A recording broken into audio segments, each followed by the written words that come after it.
7 boundaries broken, the earth pushed past the line. Climate, land, species, fresh water, chemicals, nutrients, oceans in decline.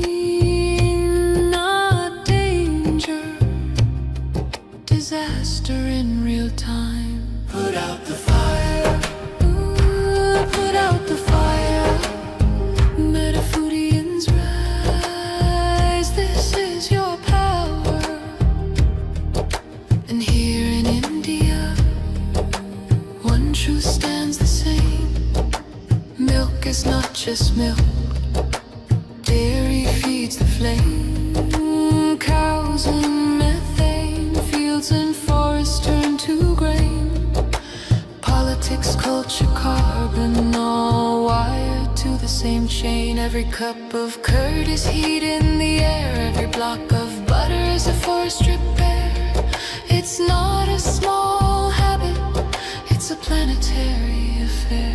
Put out the fire, put out the fire. Echoes and rise, this is our hour. Energy fixes half the hurt, Dr. Rao made that clear. But food fixes the other half, the half that's burning here. Change the plate, change the land, change the future's atmosphere. Put out the fire, put out the fire. Metafoodians unite, this is your choir. Every millet, every fruit, every sapseed, every bean is water on the wildfire of a world we've never seen. Every oil-free bite is a river turning clean. This is not perfection, it's direction. Not pressure, but protection. A week of choices can cool a generation. A company's courage can ignite a nation. Put out the fire, put out the fire. Echoes and rise, this is your hour. Metafoodians unite, Metafoodians ignite. Sharing love in the metazone, lighting the path to a cooler home. Put out the fire, put out the fire. Together we rise, together we inspire.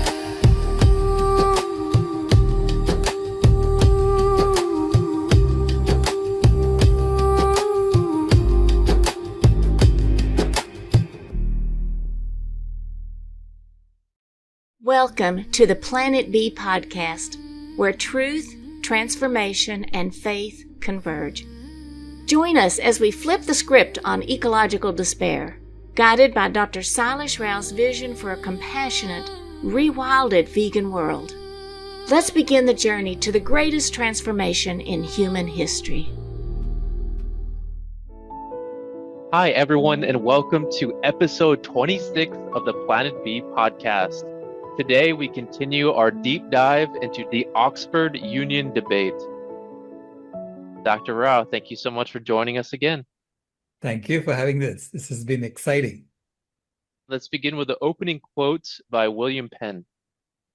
Yeah, William Penn said, in all debates, let truth be thy aim, not victory or an unjust interest. So basically, a debate should be about discerning the truth. Right.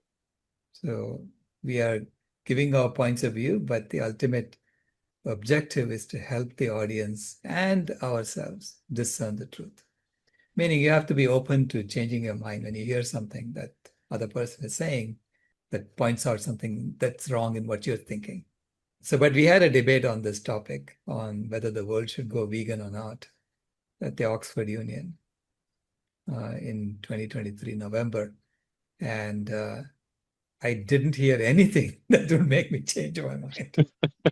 I'm sorry to say. Yeah. Well, I guess, in that sense, the truth is pretty clear about this. Let's begin with what was the Oxford Union debates and who participated in this debate? So the Oxford Union happens to be the oldest debating society still operating today. Okay, it's 200 years old as of Wow. 2023. So it was started in 1823, and it was started by students at Oxford University protesting against the fact that they couldn't speak out on certain topics. They Mm. couldn't discuss certain topics within the university. So they went out and said, we're going to discuss it anyway. And they started doing this. And now it is one of the most famous debating platforms in the world because lots of debates happen once a week during term. So they organized the final debate of the 200th year of the Oxford Union to be the debate on the topic, this house would go vegan. Wow. That's cool. Yeah. They call it term. That term, president of the Oxford Union, happened to be vegan. Oh, So, wow. so she wanted to have this debate. That's great. She had been vegan for 3 years when I met her. And her name is Disha Hegde. So she she was the first speaker for the proposition. The debate happens with 4 people on either side. So totally there are 8 speakers. And each speaker gets about 10 minutes. The students and faculty of Oxford are in the audience, and they're all members of the union, the Oxford Union. Okay. It's not an official Oxford University entity, as you can imagine, because the students walked out of the university to start this. Yeah. But since then, a lot of people have gone through the Oxford Union. The alumni support the Oxford Union to hold these debates. So there's a proposition that's being debated, and there are 4 people who speak for the proposition and 4 people who speak against the proposition. And we alternate. So it's led off by the first speaker for the proposition, then first speaker speaks against the proposition, and then for, against, and so on. So we had arranged it so that for the proposition, we had one person speaking about ethics, one person speaking about the environment, one person speaking about health, and the president led it off. Yeah, she covered a lot of the topics as an intro. And against the proposition also, they had a similar breakdown. There was an environmental expert, and there was a ethics expert. She called us an ethics expert. Yeah, I would say there wasn't. The thing is, when I watched that debate, it seemed like the vegan group was very formalized and structured, but then the other side was a little crazy. Yeah, this is why I said I didn't hear anything that made me change my mind, because their arguments were not very cohesive. Let's put it that way. Hmm. But you can watch all 8 videos on our website and on YouTube. You can so if we assume like 10 minutes per person and 2 minutes for prep, that's about an hour and a half right there for just the speeches. And then before the speeches, we had a nice formal dinner, and the dinner was entirely vegan because the Nice. president of the Oxford Union was vegan. Besides, if you have a debate like this, I think the dinner has to be vegan because everybody can eat vegan food, but the vegans cannot eat the non-vegan food, All right. right? So, and it was very nice. It was a very nice dinner. But you can hear one of the people who spoke against the proposition, Katie Hopkins, was not very happy with the dinner she got to eat. And so Uh, she took off on that. Yeah. well, I think this would be a good time to play your section of the debate. So we will have people enjoy your 10 minutes section, and then we'll come back after. Ladies and gentlemen, it's really my privilege to speak at a venue where 200 years ago you began rebelling against false orthodoxy. Today I want to rebel with you against false orthodoxy by speaking on bovine matters. I mean, of course, cows. There is a cow in the room, and not everyone can see it. I hope that by the end of this debate, eyes will be opened. The orthodoxy, the herd opinion if you like, is that animal agriculture has little to do with climate change. I believe that is very wrong. I believe that based on data. I am an environmentalist by occupation, but a systems engineer by profession. And systems is what I do. I invented the protocol for transforming early analog internet connections to more robust digital connections while accelerating them tenfold. Still today, any data accessed on the internet likely passed through a device implementing this protocol. So I plead that this House rebel once again and vote for the proposition that this House would go vegan. Veganism is defined as a philosophy and way of living that seeks to exclude, as far as is possible and practicable, all forms of exploitation of animals for food, clothing, or any other purpose. It is a very British movement. It started in the UK. The proposition asks that this House go vegan, not be vegan, implying that this is a journey, not a destination. And I highly recommend this journey on ethical, health, and environmental grounds. And I will now focus on the environmental reasons to go vegan. It is undeniable that human civilization has adversely impacted life support systems on the planet. Scientists have identified 9 planetary boundaries that we must stay within for the sustainability of life on Earth. At the moment, we have transgressed 6 of them. And any one of these transgressions is enough to kill life as we know it on this planet. The good news is that when we go vegan, we help resolve all 6 of them. That's the power we have as individuals to reverse our existential crisis. Animal agriculture is the leading cause of ecological destruction because it uses 37% of the ice-free land area of the planet just to graze animals, while bottom trawling an area of the ocean floor the size of South America every year for industrial fishing.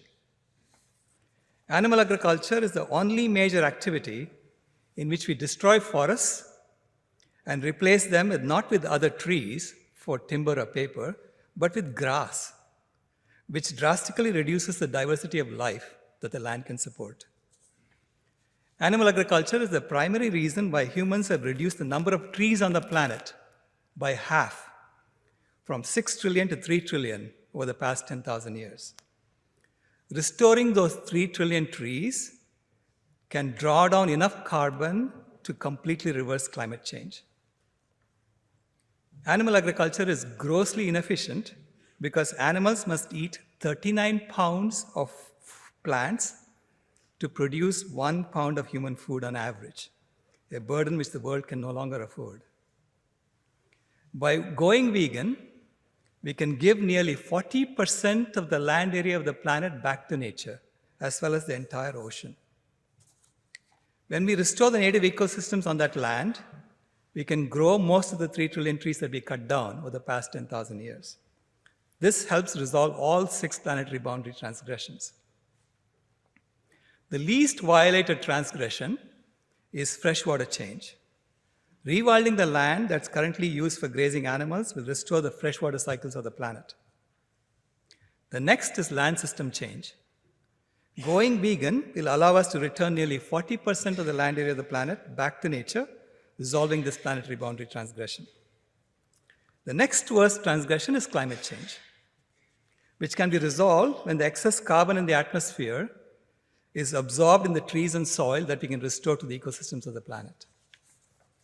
The next is chemical pollution, which will be safely stored away in regenerating forests when we go vegan. Eating animal foods currently delivers concentrated doses of this chemical pollution into our bodies through bioaccumulation. Therefore, going vegan addresses chemical pollution for both the earth and for ourselves.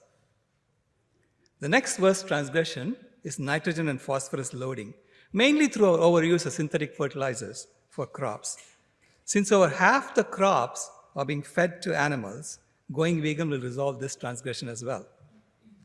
All of these transgressions impact wildlife, and therefore biodiversity loss is the worst of the 6 planetary boundary transgressions.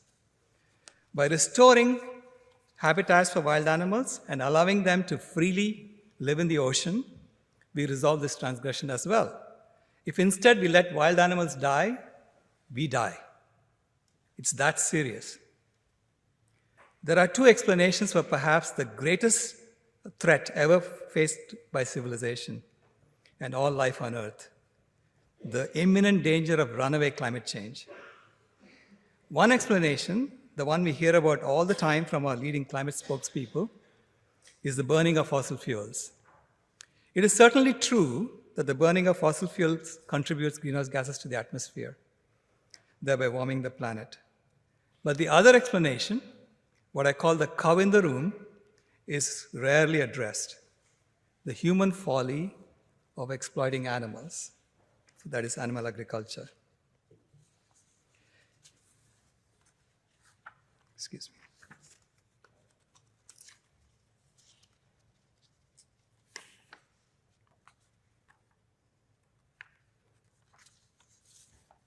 When these 2 sources of greenhouse gases are compared in the media, fossil fuel burning is almost always emphasized and is almost always assigned the greater responsibility for causing climate change. But the opposite is true. When you factor in the potential carbon absorption of the forest land that is cleared for animal agriculture, you find, with any honest accounting, as I published in a peer-reviewed paper, that animal agriculture is responsible for at least 87% of greenhouse gases on an annual basis. When I made that calculation, I did not include the respiration of farmed animals. I did not include the bottom trawling of the oceans by industrial fishing. I did not include the carbon released by pasture maintenance fires set annually on grazing lands around the world. I did not include the loss of phytoplankton populations and sea forests due to industrial fishing. I did not include these factors mainly because they haven't been reliably assessed due to a futile attempt by the orthodoxy to hide the cow in the room.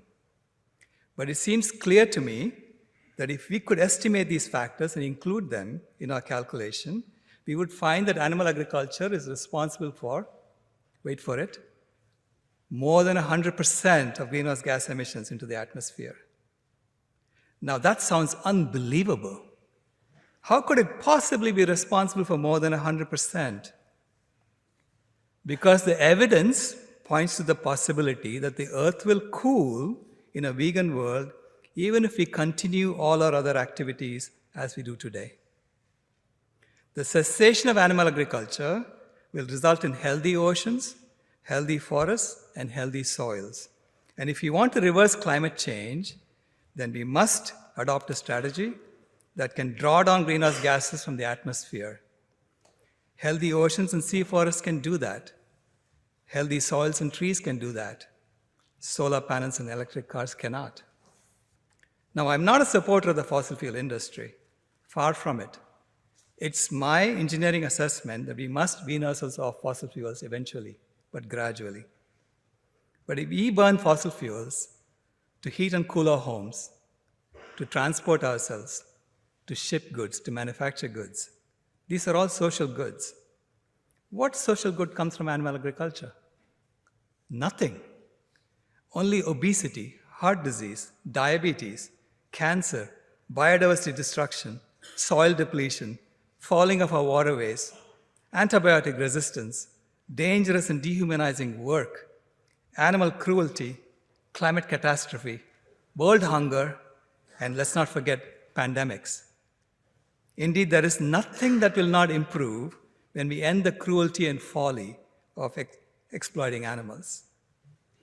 I have just given you the intellectual reasons to go vegan, but lasting change comes not from the head but from the heart.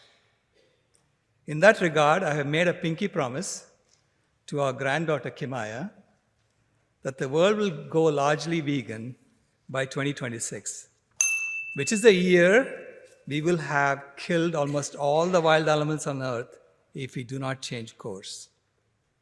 Ladies and gentlemen, I'm confident that true to your 200-year tradition of rebelling against false orthodoxy, this House will once again break away from the herd, see the cow in the room, and vote for the proposition to help our generation keep this sacred promise for all the children of the world.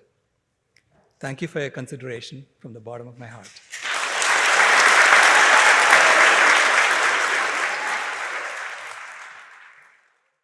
Dr. Rao, what was the audience reaction to your speech and the proposition that we should go vegan? No, during my speech, my granddaughter was there in the audience, and my wife was there, my son was there. And you notice that during the speech, I couldn't peel a piece of paper from the other one. The two pieces of paper got stuck.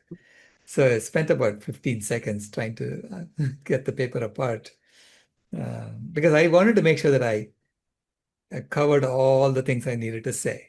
Right? So I wrote it all down and I didn't memorize it. So I just, so because I had that delay during the speech, when I mentioned 2026, the bell rang. I have made a pinky promise to our granddaughter Kimaya that the world will go largely vegan by 2026. Wow, that's So incredible. if you notice that, and it happened, and for me, I was just stunned when that happened. So it's because as if Mother Nature is, fiddling with things so that it landed exactly at the 10-minute spot, so that they would ring the bell for me, It's saying, incredible. yeah. Then I finished soon after, and I got a good ovation from the audience. And at the end, so the way they vote is that everyone walks either to the left of the door or to the right of the door. So they put a pole in the middle of the door. Okay. If you walk to the right of the door, you are for the proposition. If you walk to the left of the door, you're against the proposition. And apparently the line that was walking out the door for the proposition was so long that some of the people at the back said, oh, they're going to win anyway, and they walked out the other side. Because they knew our side was going to win. But the official tally is 112 to 84. Nice. Yeah, 112 for the proposition and 84 against the proposition, which means technically the House would go vegan, which in a way it's a direction to Oxford to go vegan, okay, from the student body. I mean, Oxford is very vegan friendly. I have to admit that, half the main dishes are vegan. And when I went to have lunch at one of the halls there, everyone was eating only the vegan food. I didn't see anyone eating the non-vegan food, even though it was Wow. available. Yeah, That's great. At least at my table, everyone was eating the vegan food. So people are beginning to be much more aware that this is not just an ethical issue of conscience. It's an issue of how you're impacting the environment and the planet for everybody. Exactly. So that's secondhand eating, which is that our choices for what we eat has an impact on the entire planet.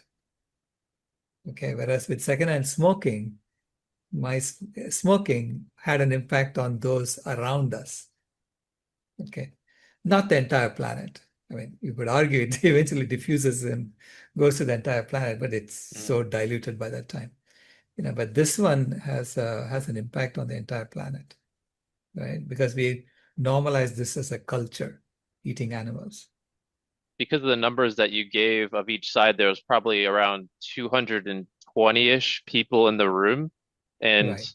a lot of those people who went to that vegan side probably were not fully vegan. So it's really encouraging to see that the non-vegan people, even though they aren't yet, they are moving in that vegan direction. And it's encouraging for all the vegan activists out there to say, hey, Right. when we present the message in a good way, that it does change people. Oh, absolutely. Because people at Oxford are thinkers, they're thinking. And when you're thinking, you kind of realize very quickly that this is the right thing to do at this time. What lasting impact do you think the debate will have? Oh, the debate it basically drew a line in the sand saying, now it is very, very clear that the world is going to go vegan. Right. Okay? The students who represent the next generation are saying that the world is going to be vegan. Now, they're saying it for very logical reasons about the environment, for ethics and so on, which means the sooner we adopt it, the better it is for their world that they're going to inherit. Yeah. Right. So I say that it sends a message to the older generation, like my generation, to get on with it. Seriously. Yeah. That's what I'm telling my generation, once they voted, once they said that, we have to get on with it. We cannot just dilly-dally, right? Because it's their future that you're determining. Did anything be put in place at the university itself because of the uh, response to that debate? Well, so the first speaker was the current president of the Oxford Union. And the second speaker was the incoming president, Nice. who is going to become the president at the next term. Uh, And she was speaking against the proposition. oh dear. And she was saying, hey, if you pass this, I have to take away your cream. I have to take away your muffins. So I wrote to her after that saying, did you do it? Because you lost. You said you have to take away once you lose, right? But I didn't Yeah. hear back from her. Oh, boo. No response. Yeah. Because she threatened the people, if you don't, please don't vote for it because I'll really have to do it if you vote for it. Uh, it's funny because I just think of Planet A. Like when you say that, I just think Planet A of just the political issue of like, Right, oh, I'll do it, but no, it doesn't happen. right. Yeah. But I think it obviously has an impact because we are going to keep bringing it up. I keep bringing it up saying students have spoken that the future is vegan. Right? And once you realize the future is vegan, we have to get on with it. In that sense, it was a very important debate that happened. That's fun. Yeah. So I know you mentioned a little bit earlier, but where can people watch the debate? Go to climatehealers.org/Oxford Union Debate. And all the videos are there in the right order on the homepage of that. Wonderful.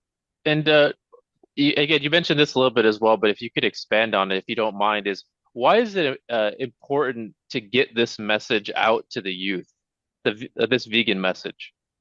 We are all indoctrinated with myths on planet A.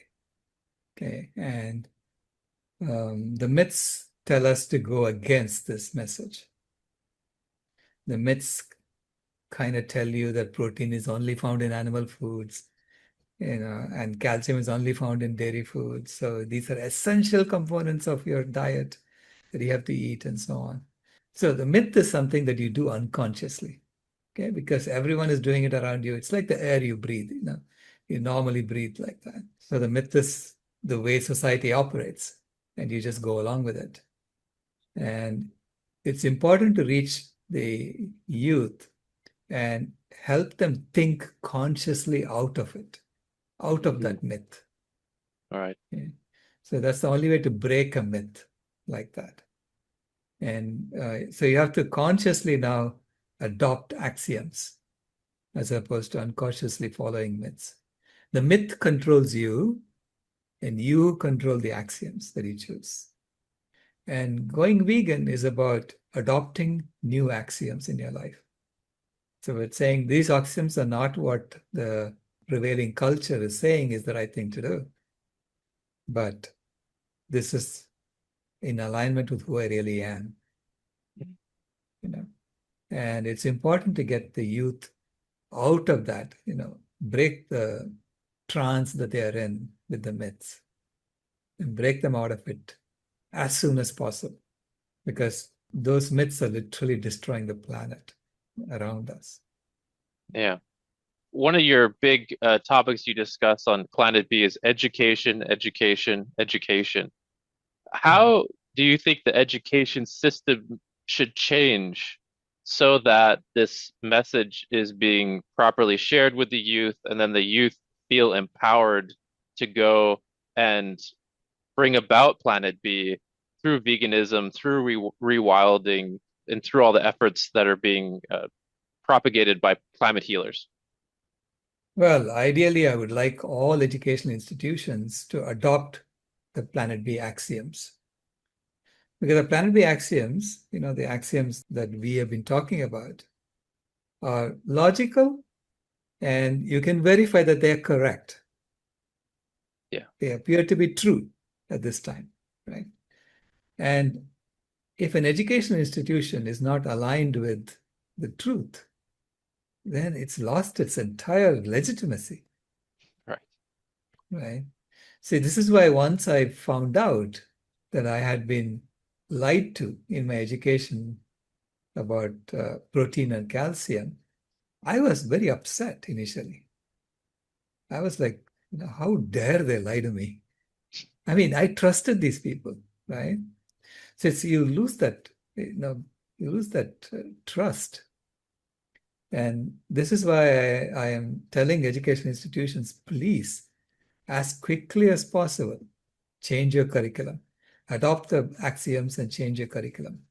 Discard the myths, because they are lying to people. They're lying to their students, misleading them. And even if it is being done unconsciously, we have to persuade them to consciously adopt the right axioms. So that's why education is the most important, because if the educational institutions are aligned with the axioms, they will have default vegan in their cafeteria. I want people to make that choice themselves, but you have to make it easy for them to make that choice. You have to make healthy, delicious vegan food normal in the cafeterias as the baseline, and even, charge them more for destroying the planet. Right. If they want to eat meat or animal foods, they have to pay more, which I think is very reasonable. Because then they have to consciously make that choice, right? Whereas right now they're unconsciously making that choice. Yeah. So we have to raise that level, and it's the responsibility of educational institutions to educate for the future. So as soon as the Oxford Union said the future is vegan, all educational institutions have to educate for the future, right? That's, to me, is logical. It's so simple. Yeah. So, Dr. Rao, how do you think we could get this message out more to the youth? So, we've talked about different education initiatives and things, which are very exciting, which hopefully will be coming about this year. What ways do you think we can get this message out the best to our next generation? Well, ideally, I would like the professors to, to adopt these axioms. Do they not believe that all life is interdependent? All these axioms that we are talking about, it's scientifically valid, right? At the moment. Yeah. So then it'll happen organically if they do that. Otherwise, we are going and talking to students and telling them to defy their professors. Right. It's true. Yeah. Right? And it makes it very difficult because the current education system is all about top down. Mm. The professor knows more than you. That's why they're the professor. And they are going to teach you what you should know as a student. That's the kind of pedagogy that we have today. And in that pedagogy, it's important to get the professors on board. And a lot of the professors already know. Yeah, Yeah. they know. But it takes courage to go against the grain and to tell the truth. Yeah. So we should And really be going that's to the professors. Like, if we could get to have these conversations with the professors, maybe a really good first step. right. Yeah. We could have like a, debate with professors, right? Not just the students. The students organize this debate, but we need to probably engage the professors as well and get it all out.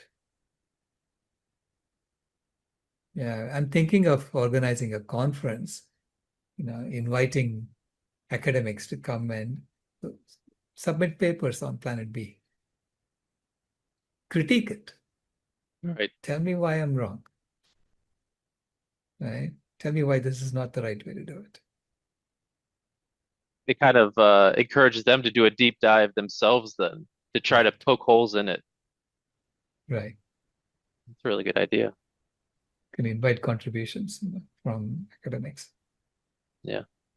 That's wonderful. So, Dr. Rao, as we wrap up episode 26 on the Oxford Union debates, is there any closing message you'd like to share with our audience today? Well, know that the future is vegan and you're part of it. And so help us make that future happen as quickly as possible.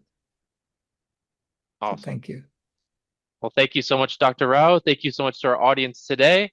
And our next episode is one of my very favorite chapters in the book. It is chapter 27, Codes for a Healthy Earth. So we hope you all join us once again. So thank you, and we'll see you again soon. Bye. This has been a podcast from Planet B, where progress includes all beings, not just humans. If you haven't moved here yet, we thank you for visiting.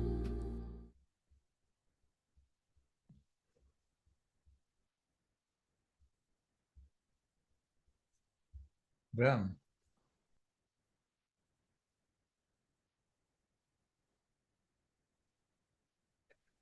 Yes, I'm sort of amazed.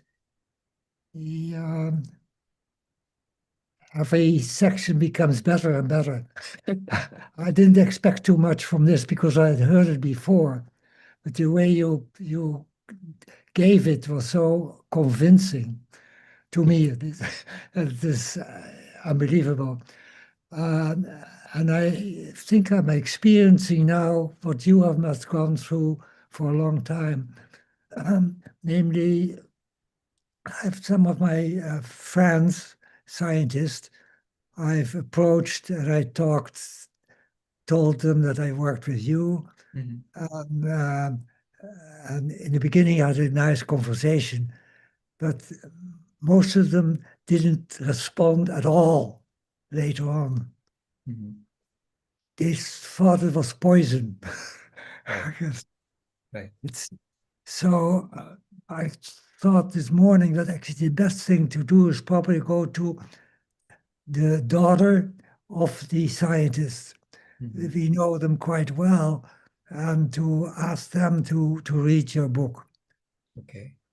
And then talk to their father or their mother, whatever. So it has to come from a younger generation, because the older ones, can't change that easily. They are very willing, but they don't know. Can't think it can be that simple. It's, Yeah. yeah. But thank you very much. It's wonderful. Thank you. I'm glad that you're convinced. And, I think we need to make a more public stand together. We'll figure out something to do that. Yeah, Bianca suggested I should talk maybe in Dartmouth College here and give a presentation there with the professors there. The funny thing is that for our Christmas dinner, we had 3 neighbors over, and one is the head of the food department here in Dartmouth. And so his friend came and said, he's from Gaza, and he made a beef dish from his native origin. But the friend who works in here in Dartmouth in food is allergic to beef. I've never heard of such a thing. So he couldn't eat it. So we had this split situation here that we felt, well, the friend who brought in the beef is actually very famous. He's Mohsen Madawi, who's very famous these days. And he had brought it because this is his native gift. And we felt obliged to, felt like to really try it because that was important. So there are situations here that I think we do want to have the freedom to make a little exception for some kind of sake, as long as basically we stick to it and then work our way up with the system in any way we can. It's my little thought this morning.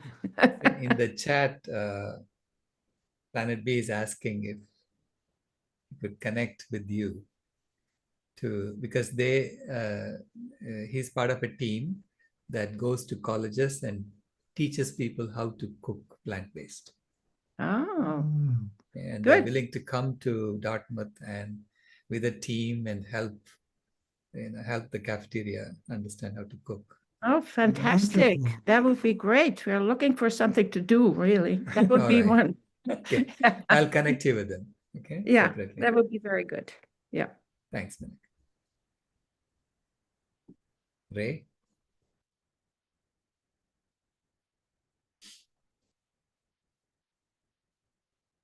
Hi, Dr. Rao. This topic riles me up because as we're engaging the debate, Right. You engaged a debate, a very specific debate that happened on a particular day, but there's a debate that's been going on throughout history. And I think we need to 2026 has to be the year that we hold feet to the fire and say, you lost the debate in Oxford. If you don't accept those results, then you have to step up and defend your position.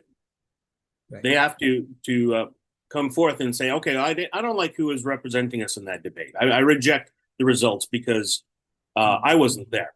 So if you have a better result, if you think that you can represent the position better, then that should have happened. It should have happened the day after that debate, but it didn't. And what does it mean when there's people who oppose the results but don't have the nerve or the integrity to defend it, but still proceed in the assumption that the world doesn't need to go vegan? Right. Yeah. And there's professors. You mentioned professors at the end of the podcast, and I got excited about that because it was exactly what I was typing in the chat. That there are Oxford professors in particular that I'd love to see them part of that debate. I wish they were there in that room. Right. One of them is Kate Rayworth, who's founder of the Donut Economics. She's an Oxford professor, and she went vegan a couple of years ago. I heard about that in a podcast. She doesn't advertise it openly because she doesn't want to politicize it. But does it have an effect? Doesn't it have the biggest effect on her donut? Absolutely. Yeah. And I consider her to be one of the people who have a lot of hope that she is going to take a different path of the silence behind our solutions. And the other professors, Dr. Tara Garnett, who is the founder of the Food and Climate Research Network, which is now called TABLE, where they debate agricultural impacts. And similarly, I'm familiar with her for a lot longer because she was part of the debate with Goodwin and Anhang, who wanted to open the discussion on impacts of animal agriculture. She was part of the team who shut it down. I mean, or at least provided a counter argument. And this gets back to the debate that's happening within scientific journals, the history of animal agriculture's exposition as a leading cause of climate change, the leading cause of climate change. Goodwin and Anhang said 51%, which was tantalizing. It should have, like, if it was a debate, it should have opened up a whole bunch of new research. Instead, you see in The Guardian that there's evidence that the Food and Agriculture Organization, who took the keys to this conversation, have buried them in their pocket. And they don't want to talk about it. The representatives of the FAO fought back against Goodwin and Anhang, and the counter-publishing was in a seed journal, not in a climate journal. Still is not in a climate journal anywhere. So the climate community, we can recognize that the Food and Agriculture Organization, their motto is bread, produce food for people. They're good, and it is good to make sure that the world gets fed, but you're not a climate organization, and everybody seems to think that you are. Mm-hmm. So where is the environmental community, the people who authentically want to fix climate change? We can't count on the people who want to maintain the status quo of agriculture. Yeah. And who's Goodwin and Anhang we're debating against? People who are developing feed additives they'll make things marginally more sustainable because it'll reduce the amount of methane. Yeah. Without addressing the source of the methane, without the courage to say, can we proceed with the global herd growing rather than being reduced? And they can't say that. You can't get them in a debate so that you ask them that question. That's why they won't debate you, because they will not be able to answer those questions. Right. And I challenge anybody get into a debate with anybody over agriculture, ask them whether the global herd should grow or shrink, and suddenly they get really quiet. I got a heat of steam. Obviously, I'm a very big fan of debate, and I get really frustrated when things like the climate journals, where the integrity of science should be upheld, is silent on the topic. Yeah, right. 2026 has got to be the year, right? This is when we break the skin. We're going to do it. Basically, it's a totalitarian system, and bullies have to be confronted, and only then will they. I mean, when you confront bullies, they back down, right? So we have to do that. How do we hold their feet to the fire? Yeah, it's. We have to say their names. I just said two names. Right. Hopefully they're watching this recording of this debate. They're not here today. They're probably not watching online. Right. There are plenty of them. That we can name. And Plant-Based Treaty is part of the Donut Economics Action Lab, DEAL. Mm-hmm. And I've attended some of the online meetings, some of them involving Kate Rayworth. And I think that there's a good challenge there that Plant-Based Treaty can be, endorse Plant-Based Treaty. Good. They can engage Kate Rayworth and tell us more about what you think that can happen with professors and moving it from the foremost students to the foremost professors. Yeah, it's we have to change the curriculum because we are educating the next generation. And we shouldn't be educating the next generation with the same old things that are making things worse, right? We know it's making things worse year by year. So it's up to the education system to change. Yeah, so that's the basic argument why you need to change the curriculum. Because things are getting worse, right? So now you say, okay, what should it be? And that's where you invite them to come and talk. What is it that's going to make things better year by year? Okay. I'm always curious about when you see the research papers and they say the authors have no conflicts of interest to declare. Hmm. Nobody has conflicts of interest ever. Sometimes it has to be a financial conflict of interest. Being employed by the FAO is a conflict of interest in itself. We need, even if it doesn't say that in the paper, we have to understand it. We have to know what the FAO is for and understand the a bit of the history. Like I'm fascinated with why the FAO became holding the keys to emissions. It's because the climate community didn't want them. They didn't want to talk about them. They didn't talk about them at any point in any significant way before 2006, when the FAO published a rogue paper. I think the Livestock's Long Shadow was a rogue paper that didn't follow the protocol of how research is done in the IPCC. Yeah, they just independently published something, and my interpretation of that moment was the agriculture community going, "What are you doing? Why are you talking about this? How dare you?" We had this awesome silence going where we weren't responsible for any of our emissions. That's telling in and of itself, and it's pretty obvious. It's there in the Guardian. You can read about the lockdown that happened after that. But the climate community saying nothing about it. There's a new solution at that point in 2006. Instead, somebody publishes something in a climate journal, not in a climate journal, in a feed agricultural journal. Which why? How is that a jury of our peers? How is that? That's no climate scientists involved in that, other than it was the response to Goodland and Anhang, who Robert Goodland is a well-published environmental expert, and nobody recognized the opposition was all just representatives of the industry, except for Dr. Tara Garner. That's why I picked her out of the motley crew that they put together to defend animal agriculture. She was part of the Food Climate Research Network. She had an academic incentive to find the truth on this, and I think she's still part of that searching for truth conversation. But I think she has to kind of ride the fence and go, okay, half of my audience are farmers, so I got to entertain the regenerative myth that, and it really needs to be debunked. She should be part of the debunking of that myth, not the encouragement of it. Yeah, it's been debunked several times now. It's not a valid argument, the regenerative thing. So I think they're all beginning to know. They all know. It's nothing. They even admitted to me. Right, there was a professor there who admitted to me, and he wanted to be nameless.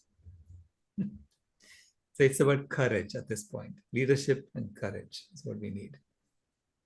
And a little bit about the legitimacy of, I don't feel that I can debate this, not because I don't know the answer, but because my platform is me as a expert on this particular topic, and requiring the prestige of being a professor, of being an expert amongst my peers. And if I say something that's unpopular with them, I can lose my funding, I can lose my platform. Right. And I talk about Greta Thunberg is vegan, and she could talk about it sometimes, but you can't talk about it in ways that we talk about it, right? Because her platform would be yanked. Right. So now it's a question: do you want your platform or do you want a planet? It's very simple. Or at least she would fear that her platform would be yanked in 2026. Up to 2026, that would be potentially true. Going forward, I think that it's time for Planet B, and those who want to preserve the system need to. What would be the topic of the next debate? What would be the topic that you've already done the one with the students? How would you change the debate? What debate would you propose? That what would it be called? What is it we trying to determine? Maybe specifically about, rather than personal habits of veganism, the role that animal agriculture plays in the future. Yeah, we have to discuss what the topic would be, but essentially it's the same topic, right? Is the future vegan or not?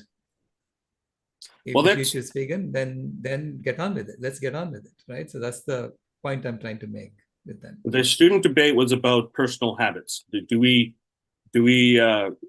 Are we all going to be vegan in the future? Whereas I think there needs to be a continuation of that debate of the impact of animal agriculture. And it's a little bit liberating in a way because it isn't challenging people. It starts with you. It does start with us, I believe. But when you talk about agriculture, it's this thing that this topic, this academic sphere that doesn't immediately address what your impacts are. I think Gerard Bishop is doing it really well. He's not saying go vegan and therefore you have to go vegan because you read my research paper. But if we say that the animal agriculture, we say things like the global herd must be diminished, and this is the measurement of what the global herd diminished to zero will be. Mm-hmm. Because they have the courage to talk about what would be the impact on the planet if we reduce fossil fuels to zero and change to a fully renewable grid. They have the courage to make those calculations, but they don't have the courage. They have to, with Project Drawdown, let's find other people that we need to hold the fire to their feet and say your half solution of plant-rich diet is an interesting measurement. It's an interesting instruction to individuals, but what is the measure of 100% reduction of animal agriculture? Right. And it's all about accounting. Is there some value to animal agriculture that fits into the future, into Planet B? Let's measure. Let's figure out what it is. There's some people that can't give up animal protein. Okay, so we'll reduce the global herd of cows to zero, and we'll sustainably grow some bivalves in the most sustainable method possible. You must be interested in that conversation, the most sustainable possible. But they're not interested in it. They're only interested in maintaining that global herd and doing these little tweaks and playing these silly shell games with regenerative agriculture. And not even talk about cows and not talk about compost and veganic agriculture. That's the real regenerative agriculture. But, where's the funding in that? Oh, yeah, there's other hands up now. Thanks. Sure thing. Pooja? Hi, Doctor. So there are different aspects to veganism, right? Like the environment, ethics, and health. So if it's institutions or the government that is trying to change something, then they have to look at all the aspects. Mm-hmm. But when we are talking to people, individuals, then I just want to mention that I have been part of a vegan activism group, and then there when I'm having conversations with people, I tend to go towards sustainability and health aspects, but the moderators there, they just don't like my approach. They say just fix to the ethics aspect. And I have reflected on this, and then I sort of agree with them, because uh, health does not depend just on what people eat, right? People can be healthy if even they consume some animals foods, because our bodies have the ability to detoxify as well. And most people are not able to look at the bigger picture. Like if we talk about the entire planet or sustainability. So it should, and you have also mentioned in your debate that lasting change starts from the heart, right? Right. So it should begin from the ethics aspect. So how do we make is that right? And how do we make people Right. see that and accelerate that, like more people see the ethics aspect of it? Because I think health and environment would be the co-benefits that come once they shift to veganism, and it's a lasting change that happens. Well, let me frame it this way for you. I agree. I said lasting change comes from the heart, but the head has to be in alignment with the heart. Okay? Meaning the head shouldn't say, I have to eat it because otherwise I'm going to wither away and die. Okay, that's where the health issue comes in. So because they have deceived us into thinking that animal foods are necessary for human well-being. This is why it's important for us to debunk the protein myth and the calcium myth. These are the two foundational myths that are keeping the system afloat. Okay? It's a totalitarian system. Okay? It's a totalitarian system because they're lying to our children To me, lying to children is one of the worst things you can do as a society. Okay? Now, even if you say the science teacher didn't know, they also believe the same myth. Somebody knows, because there is a whole database full of data telling you exactly how much protein is in every food and how much calcium is in every food. Okay, somebody knows. Okay, so this is why I say, you have to address the health, because if the head is saying you have to eat it, otherwise you're going to wither away and die, there's nothing that the heart can do about that. So you have to convince the head that's not true. Okay. Secondly, the environment is important. It's also important from an ethical perspective. The most number of animals that are being killed are not the farmed animals. They are the wild animals. Yeah. Okay. They were just having their family in the ocean, they were swimming around, and they got dragged by a net and then, onto a ship and got killed. Trillions of them every year, trillion every year, right? In that sense. In that sense, there's a lot more of them being, and they're literally going extinct. Okay. If you don't have, if you don't feel the emotion for that, there's something wrong with us. Okay. So that is ethics there. So you have to address that. From sustainability is also an ethical issue. Right. But it's making this argument. You have to make this argument so that everyone understands. Because when we just talk about suffering of animals in the factory farms or something like that, people are going to say, well, suffering has been happening for years. Buddha said life is full of suffering.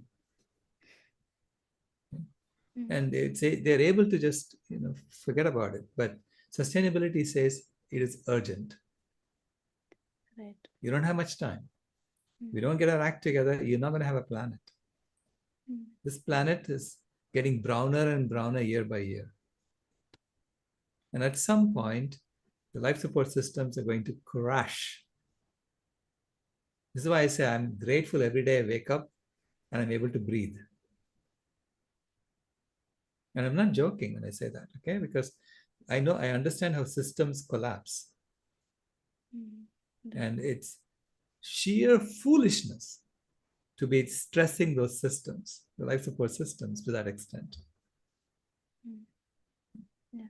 It should not be seen in isolation. We have to see Correct. all the aspects. The whole picture. But if the ethics aspect is missing, then people may think, now I'm healthier, so I can eat meat again. Correct. Then my environment has become better, and then I can start exploiting animals again. Right. So everything, you have to show the whole picture. It's how do you create like a 2-minute elevator pitch covering all these topics? That's the key. Yeah. And they're so interrelated, we cannot see them in isolation. Correct, yeah. So I'm addressing the protein myth and the calcium myth mainly because of that, because a lot of people, like 90% of Americans believe protein is only found in meat. How will they ever change, if they believe that? And they believe that because they are taught in schools. They were miseducated in schools. And schools should not be a place where you miseducate children knowingly. To me, that is a totalitarian state, a totalitarian society that does that. Education is the key, actually. Key, yeah. Thank you for that question. It helped clarify a bunch of things. Thank you. Alison? Thank you, Sailesh. On the subject of what's eaten at universities and what's served at universities, also I would like to broaden that to hospitals, places, public institutions where large numbers of meals are served. I've noticed in recent years that decisions are also made on the basis of reducing the carbon footprint. And some chefs and some administrators are under pressure to reduce their carbon footprint. And a lot of institutions don't have many ways to reduce their carbon footprint. And sometimes what they serve in their cafeteria is one of the biggest ways that they can reduce their carbon footprint. So I'm noticing that hospitals and universities from that point of view are actually taking action. A lot of like Cisco, the companies that serve food in a lot of public institutions, they're making commitments to reduce the number of non-vegan meals. In other words, increase the number of vegan meals to like 40% or 50%. I was wondering how is that pressure getting placed on public institutions to reduce their carbon footprint? Because that seems to be kind of like a silent train that's moving forward that we're not paying attention to. And maybe there are things we can do to encourage that or facilitate that. And I'm thinking of Dartmouth with Brahm and Binnica. Is there a vehicle that we can use to encourage that trend? No, well, the pressure is coming from the public, from students who are saying they're concerned about their future, they want to reduce the carbon footprint. And so, and politicians are responding and institutions are responding. Especially in Europe, it's happening a lot. And now what we are trying to do, Climate Healers, is that, first of all, we're pointing out that the calculation of carbon footprint of food has been completely messed up by the IPCC, okay? And they have really undercounted it by almost an order of magnitude. Yeah. Right?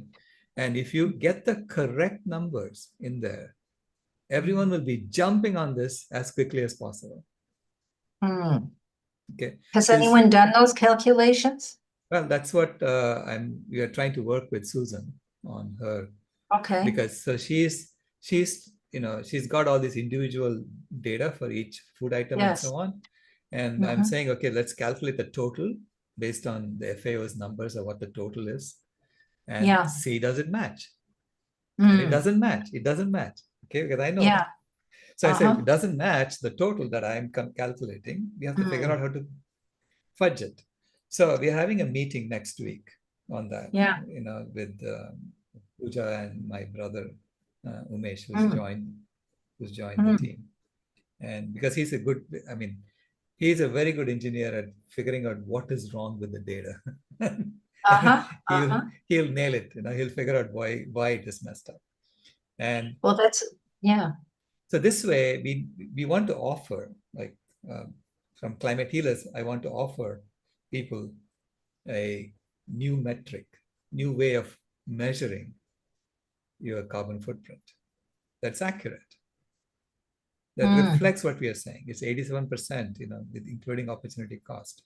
So you have to give them the opportunity cost component, you have to give them the actual emissions component, and show how important it is for them to go plant-based, right? Yeah. Now, if that has a much bigger impact, then more and more institutions are going to say, well, that's an easy way. Let's do that. Right. They're motivated. Yeah. They'll be motivated. Yeah. Excellent. Now I understand better the importance of what Susan is doing. Right.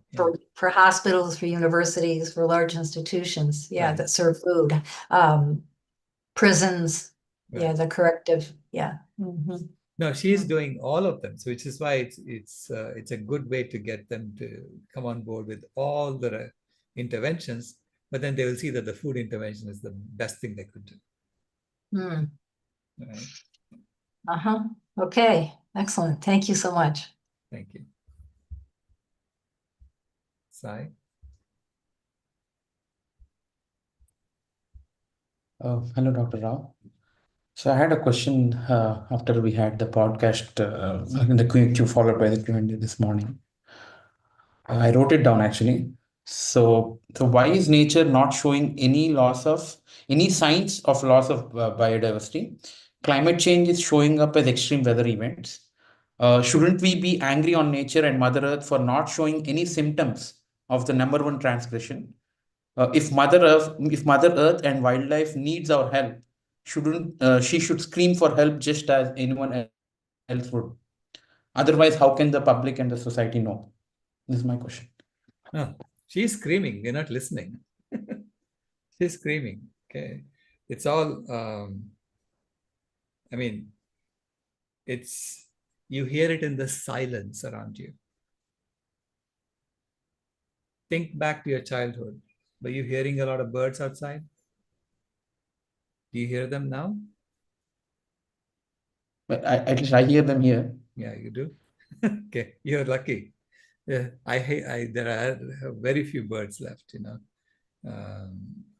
in the US, everywhere. Like you drive out in a car, when I first drove in a car cross country from California to the East Coast, I would say I had to wash my windshield every couple of days because it will be full of insects, right? Now there are hardly any insects. You do that. So she's screaming at us in her silence. And These are like, okay, small events, but then I'm talking about like comparable to the extreme weather events in terms of climate change. Where's the analogy you draw similar to that with respect to biodiversity loss? Like, what are the major events which are happening which we are not able to see? Well, I mean, it happens in the edges.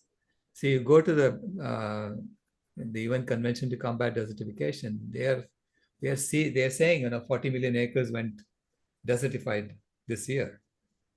So they're measuring how much of the land how much of the forests are gone and how much of the land there's no more soil left. Right? Yeah. So it happens at the edges, and we are sitting in our cities, which is only 1% of the land area of the planet. Yeah. And we are dictating what happens in the rest of the world. Right? That's what we do in cities. Yeah, but I mean, what I mean is like, this is a philosophical kind of a question. Like, those are like out there. I think in one of the podcasts you said like, if climate change gets a lot of attention because it directly impacts us, because in terms of the weather around us, right? So unfortunately, biodiversity doesn't impact us in such a way, right? So that's where I'm coming from, Well, yeah, doesn't impact us right now, but in China they're running around employing people to go and pollinate their crops. Okay. Is that what you want to do? Take a brush and start pollinating your crops? Because so we are behaving, we have to compensate for the lack of insects. Okay. Right. So it does impact us. Yeah. So we need more examples, like just how you said, like that immediately grabbed my attention. I'm sure it will grab anyone's attention. Like we are hiring it sounds like a really good headline. Yeah. China is hiring people to pollinate instead of bees. So we need I'm sure there are more such stories which need to be uncovered in research and otherwise all that. You're not going to eat. Your food is going to be impacted. Right? And yeah. And it's swirling down the toilet bowl really fast. So I'm saying, we have to pay attention to that because it's going down very fast. Especially the insect population is going down very fast. That I got clarified because I was under the impression somehow I actually, to be honest, I tried to maybe look at look at the data in such a way that do we have more time? I asked AI also, by the way, like, can you take the all living planet reports of the past years and give an estimate, projections and all that. But I did ask, like, take into account all other tipping points and all other factors. Then it said like, yeah, we have like 2026 or 27 left. Right. So, yeah. There are, we are, Jamin has a list of 22 different feedback loops that have been triggered. Oh. Okay. Now, 22. Now, we don't know if they've all, how many of them have gone beyond the point of no return, or if any have gone beyond the point of no return. And the only way we will know if they've gone beyond the point of no return or if they're difficult to pull back is if we all go vegan and check it. And check, yeah. There is no other way. There is no other way to check it. Okay. No models. I don't believe any models that tell me, oh, it's gone beyond the point of no return. Or I don't believe any model that says, no worries, you have another 50 years to do this. No. It's too complex because of all the interlocking loops that we are trying to model. The analogy I thought of it for this was like we are crash landing now, and it's like the pilot is not putting brakes. He's still going. It's like we have already crash landed, and like the plane is shaking and everything, but we're still enjoying the ride. We're not putting the brakes. See, some people, you can see the turmoil happening in the political arena. Okay. And that turmoil is for a reason. They're jockeying for who is going to survive as the crash landing happens. And right now, India is not in it at the moment. It's not part of the plan, right? So I'm saying we have to say there is a better way to do this than what they're trying to do in the political arena. There's a better way. We can save everybody. We can save all life. There is a way. Right? That's our message. Right? We don't have to go that way. Crash everything and then say who's going to survive. Yeah, of course. And that's, to me, it's a pathetic leadership. The political leadership in the world today is pathetic at the moment. Yeah. So we are trying to get them, wake up, right? See if you can find your courage. They're missing their courage. So if I take your message, like you said, to amplify the positive, so at least I was thinking, as you said, but political leadership is specific, like who are good. So I only think of Bhutan. So I hope it's not going towards the slaughterhouse thing. I hope there's some progress in that front from stopping it from encouraging slaughterhouses. Yeah. Maybe the small countries should unite first rather than the big nations. I think the small countries, the island nations, who are the most affected with climate change, they should group and raise their voice. Yeah. But even the middle nations, right? That Canada was talking about middle nations. But middle nations should be getting together to figure out how to grow the economy really fast. That's what he's doing. And I think, hold on a second. There's a better way to do this than just trying to get a second wind on planet A. Right. You spoke in EU a couple of years back, right? EU Parliament. Right.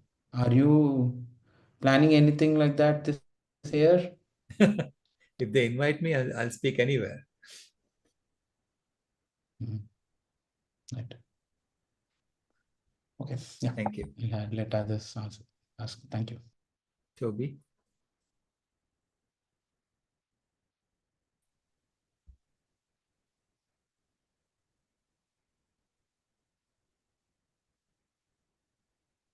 Hello, Dr. Rao. That was a very powerful speech that you gave. And sometimes when I hear you do speeches, I don't know how you don't start tearing up sometimes, because it's a lot of emotion has to be behind it, it's amazing you can put emotional with science, scientists having to understand that nature's an important thing and it's alive and it's not a dead thing. I'm just going to start off by saying that we just found out that where is it? In Amsterdam, they've put a ban on the advertisement of meat products. So it's right, yeah, which is quite exciting. Right, that's progress, yeah. Yeah. I was going to say during the debates there was 4 speakers, one for health, ethics and environments, but you say there's 4 portals, so the 4th one would be like spirituality or philosophy or I guess that wasn't one of the speakers wasn't speaking on that. So was it philosophical or? Well, it was the fourth speaker in this case was the students, the students from Oxford. They're speaking about it from their perspective. So we didn't have anyone from the faith community. No. Do you think it would have been, what do you think them two sides would have been? Do you think a faithful, hey? I think they didn't want to do that because the other side doesn't have a case. No. What are they going to say? God wants us to kill? I mean, right? Yeah. Yeah, I was just thinking about all the talks, questions, and what people have been saying, and I was thinking when you're saying you got to think holistically about how the connection to animals and like their rights and their welfare, and right. incorporating that into the fact of biodiversity loss and how do we see it? Do we hear a screaming? And the fact of hearing nothing is really quite a powerful thing to say too, because that's the truth, isn't it? Yeah. And it's I guess the reaction of the biosphere loss is climate change. That's the main cause of it, isn't it? Right. So the fact of seeing all this crazy weather is because of what's happening to the biosphere. Mm-hmm. Absolutely. Yeah, and it's like George Monbiot said, if aliens came to Earth, we'd just see sheep and think that'd be the, dominant intelligence, whatever, on Earth. They're the ones running the show, which I guess they kind of are because there's so many of them. But yeah, it's they're all babies. Yeah. Where I don't understand how we can farm so many sheep. Because I used to live in the countryside and all over the place in England, and wherever you go to the countryside, it's just land for animals and the sheep everywhere. And people don't really eat sheep; they eat chicken. So I keep asking people, what happens to these sheep? You don't eat them, do you? And they says, "Oh, I eat sheep," but they don't. They're always eating chicken. So what happens to them? Do they get sent off to other countries and people eating mutton and whatever they call it? Right. Yeah. I guess it's just to sell, isn't it, to other countries and pork and stuff. So it's all about just money. It's nothing to do with actual. Yeah. And we got to look after the farmers and stuff like that. Like they're the, shepherds of the land and the stewards of the land. But it's like, well, they're not really, are they? They're being used just to sell the food off to other countries. Right. Yeah. It's disgusting. People think it's great, but they don't really understand it properly. So you need to educate, really, don't you? It's just bewildering. But it seems to be, when you do talk to people, it seems to be like you only get so far and then they put up a wall and don't really want to talk anymore because they can't have that argument and they can't, debate with you. So there's a lot of fear, no? It's a fear-driven system because when you lie about the protein myth and the calcium myth are the key. Because that induces a sort of visceral fear of your personal well-being and your children's well-being. You don't get enough protein, you don't get enough nutrients, you're going to die. So that's that. That's the kind of fear that they put into people. Okay? And so then they get stuck in that. Or maybe they don't want to think about it at that point, because their addictions will tell them, don't do it, because you'll have to change. We had some friends over yesterday, and they're saying she's using a nutritionist, and they're saying to eat protein and to, which should be based on meat. She's got to eat protein from animals.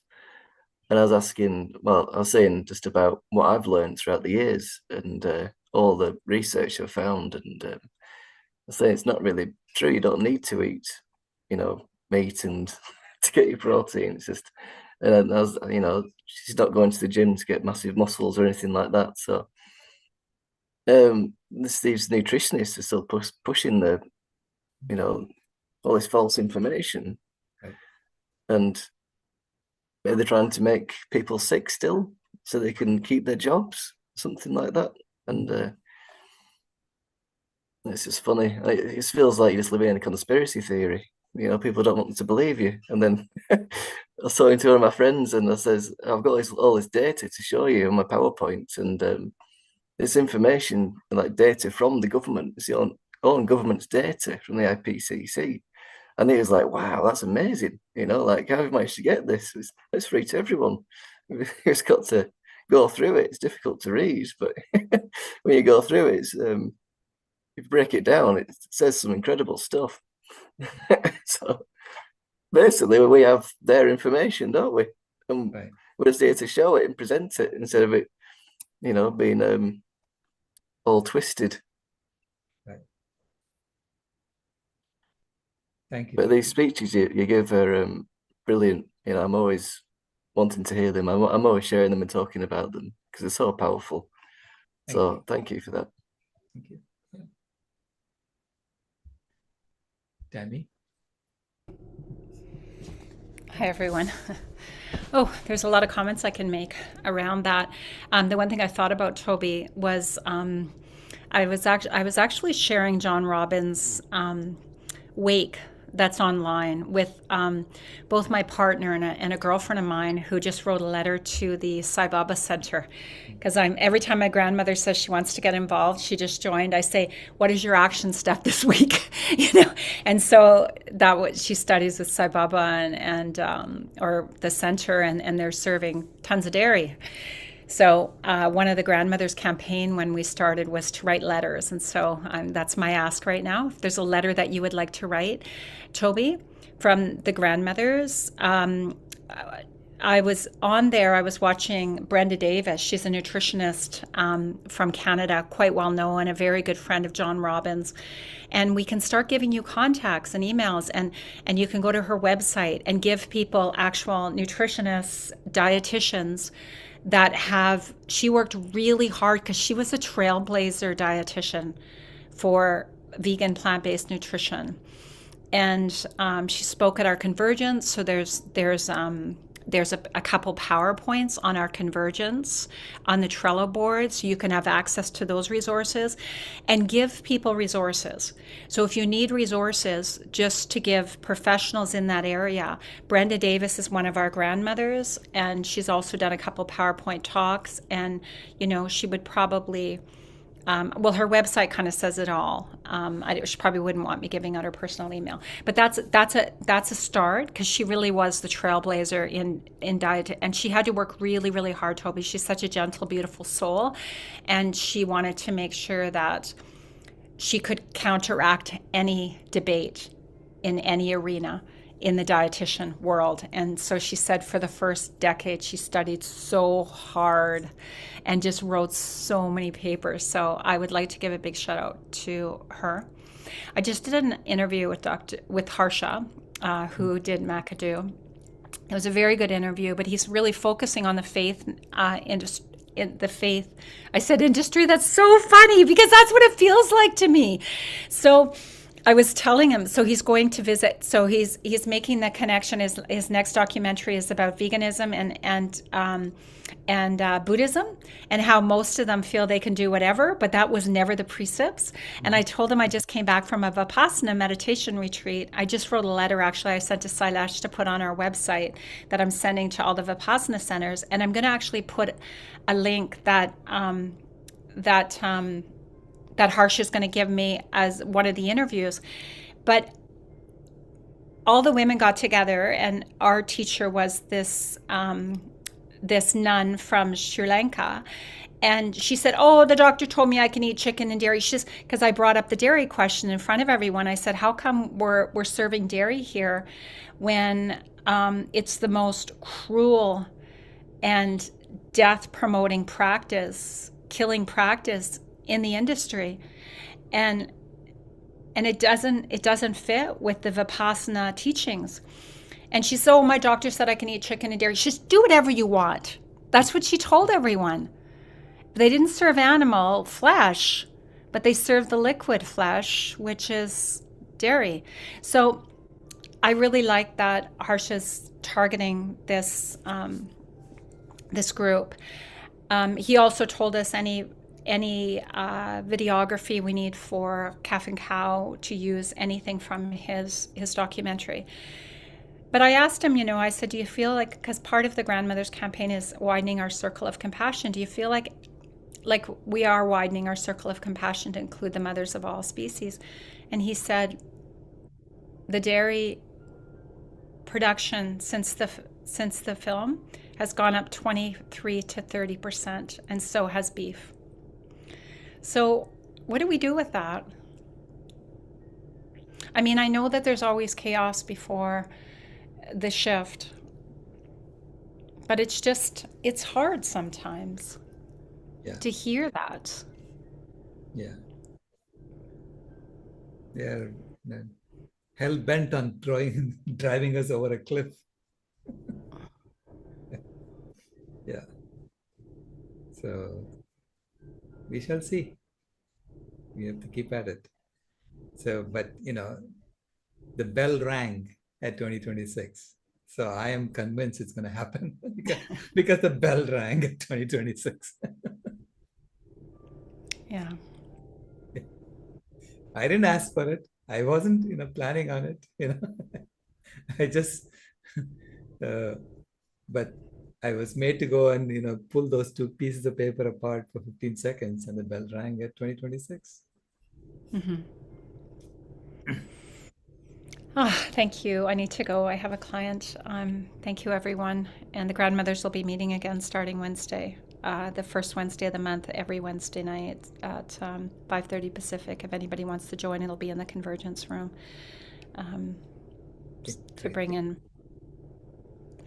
so we can talk a little bit about what we're working on right now. Thank you very much, everyone. Thank you. Ray?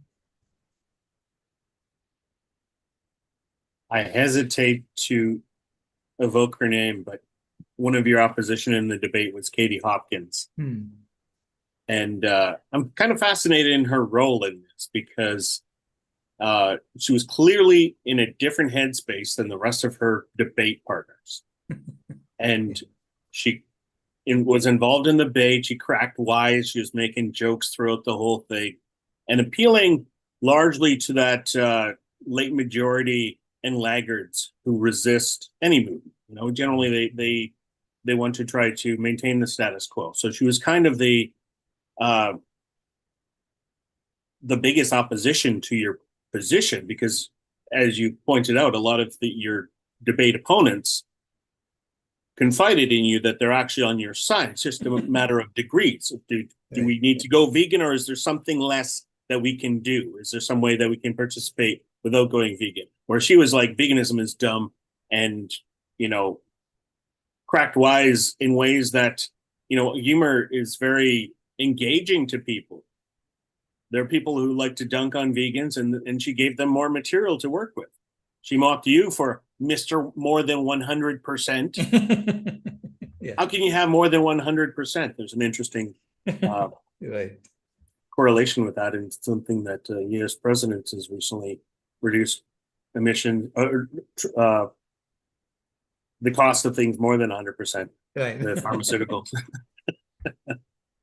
Sorry to equate you with that example, but when there's an argument that's so uncomfortable to be on her side, like, does Oxford want to be on her side? They keep inviting her back to debate. She's been in several of them for her entertainment value and ability to just say those convenient myths, say them out loud, and roll it around and see how it feels, how it sits with you. I don't think it sat well with anybody who's really an environmentalist, who's really understands things. She had an anti-woke agenda that a lot of people will resonate with, but they may not be that useful to our movement anyway. Yeah. I mean, I don't think, she didn't sway any minds. And people were booing her when she was talking. So, Well, everybody was laughing because I she's know. a bit of a stand-up comic in that sense. Yeah. But you laugh at the absurdity. And I Right. think the absurdity needs to be dragged out into the light. This is what you're arguing. This is your champion. Yeah, I know. And I don't know who got the most views after the fact. I certainly hope it was you. And then the people that are seeking out your wisdom are looking for wisdom rather than antics.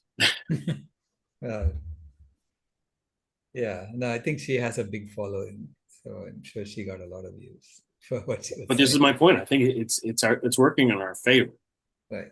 Yeah. The people that authentically believe her and like what she's saying aren't on the cusp of change. They're not on the early majority that are going to be appreciating the innovation that veganism is. Right. Yes. But I suppose the downside is that as a whole, they can reject the debate because they say this is the best person that we could come up with. And I suggest, what kind of a debate would it have been if it had been Tara Garnett instead, who has a professional interest in this topic? I'm sure Tara Garnett was approached because Disha was trying to contact a lot of people. She contacted people in Oxford, she couldn't get people to join. Mm-hmm. And I think that's part of holding the feet to the fire. Talk directly into the camera. Somebody share this video with Dr. Tara Garnett, and I'd love to know how she feels about her co-authoring the paper, Livestock and Greenhouse Gas Emissions, the importance of getting the numbers right. Are you still working on that? Do you have any new evidence? Are you avoiding the evidence? Thank you for that. Is it a problem to call out people's names, to talk about them directly? No. Am I in danger? No. You'll find out. Yeah. No, it's all right. There's enough chaos going on in the world. The truth doesn't go away. It's just some people have to recognize their role in dragging the heels of industry. You did a huge favor, Dr. Tara Garnett, when you managed to provide some sort of this paper that I just mentioned. It's nonsense. It's garbage. It's not. There's no authority behind it. The list of people that are involved in it are agronomists. You didn't find a single climate person to vet your methodology. You just provided a touchstone to say, oh, good, there's a paper published in a maybe peer-reviewed journal that debunked. That's the favorite of the least intellectual, is to say, oh, it's been debunked. And that's that. Google Goodland and Anhang debunked, and you'll find many people who just say, oh yeah, that debate was fulfilled. Mm-hmm. Whereas there's more and more evidence that their research was, the foundation that your research and Gerard Bishop's has been built upon, and it opened the topic. And we can observe as not as scientists, but as historians, to say that the door was slammed shut in 2011, and the heroes of the environment were silent. Yeah. Yeah. It's like the people who came out of the concentration camps went around saying, how horrible things are, these are things, it's happening. They're killing people there. And people didn't want to hear that. They silenced them, right? The same thing. It's a totalitarian system that you're in, controlled by the animal agriculture industry. The entire system, right? Entire system is totalitarian. So we have to create a system that frees us. We need to find ways of holding the feet to the fire, of the people who are the authentic heroes. They are encouraging you, but they don't seem to be able to stand behind you in solidarity. Right. They'll come. And there things like the planetary boundary. They have so many co-authors on it, on the papers that originated it, that it's something that couldn't be ignored. And I know that you have faced, and Gerard has faced, opposition because, hey, there's only one author on this. How come? How legitimate could it be when only one person wants to talk about it? So that has to be part of the next steps, to do a little bit of team building. Things like Bill Ripple got a team of environmentalists together to talk about impacts in a more evidence-based way. And there's a good team to hold their feet to the fire and say, make your position on what Dr. Rao and what Gerard Bishop are saying, and present your evidence.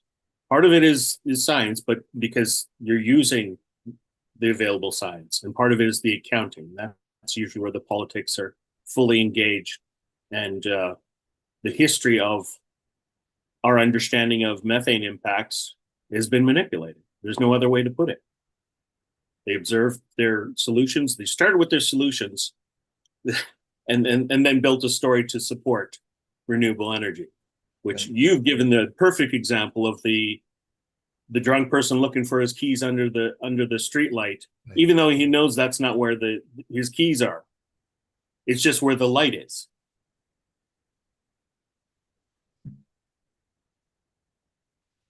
We have to close this, Ray. I have to get going. Thank you so much. Thank you for your time. My pleasure.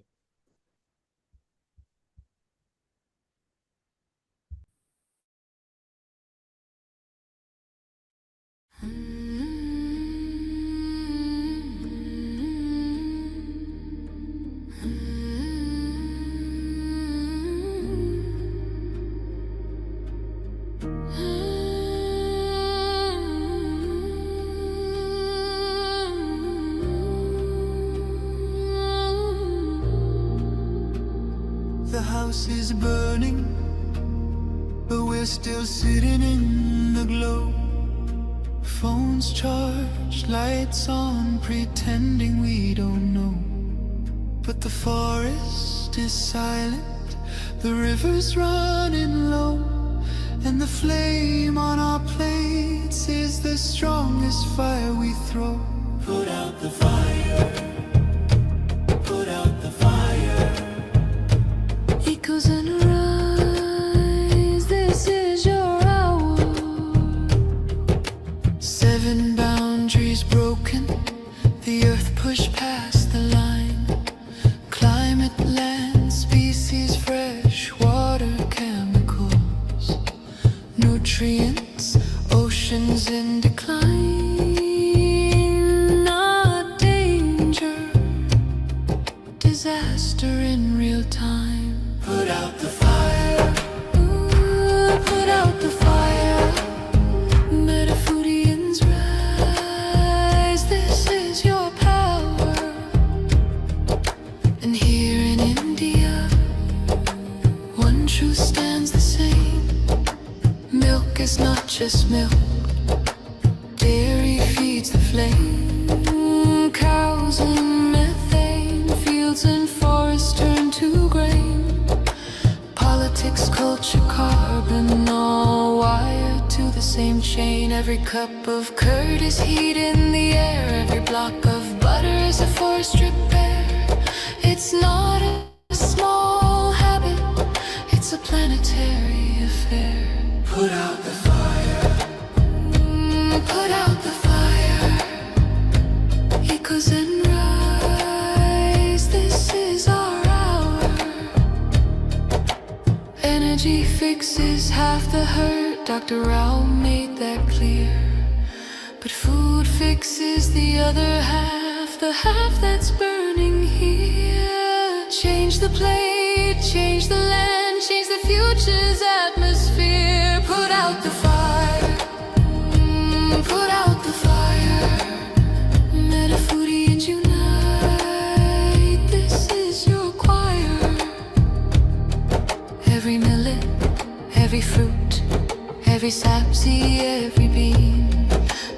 water on the wildfire of a world we've never seen.